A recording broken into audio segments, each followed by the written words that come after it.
नमस्कार मंडळी, लग्नानंतर होईलच प्रेम या मालिकेच्या पुढे येणाऱ्या भागामध्ये आपल्याला असं पाहायला मिळणार आहे की रम्याने तिच्या मैत्रिणीला घरी बोलवलेलं असतं आणि रम्याची मैत्रीण म्हणते की ईशानं होण्याअगोदरच मी देखील ठरवलं होतं, आईच बनून दाखवेल.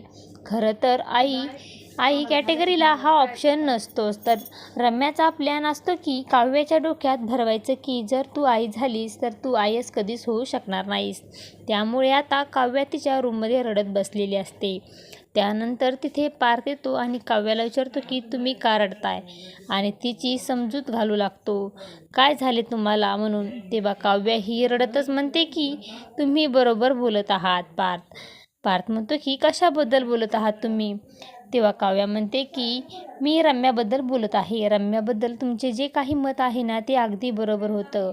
काव्याला खरंच रम्याचा खरा चेहरा कळलेला असतो आणि ती पार्थला सांगत असते की असं काही आपल्याला या भागामध्ये पाहायला मिळणार आहे. अशाच मालिकेचे नवनवीन अपडेट पाहण्यासाठी आपल्या चॅनलला लाईक करा, शेअर करा आणि सबस्क्राईब करायला विसरू नका. धन्यवाद.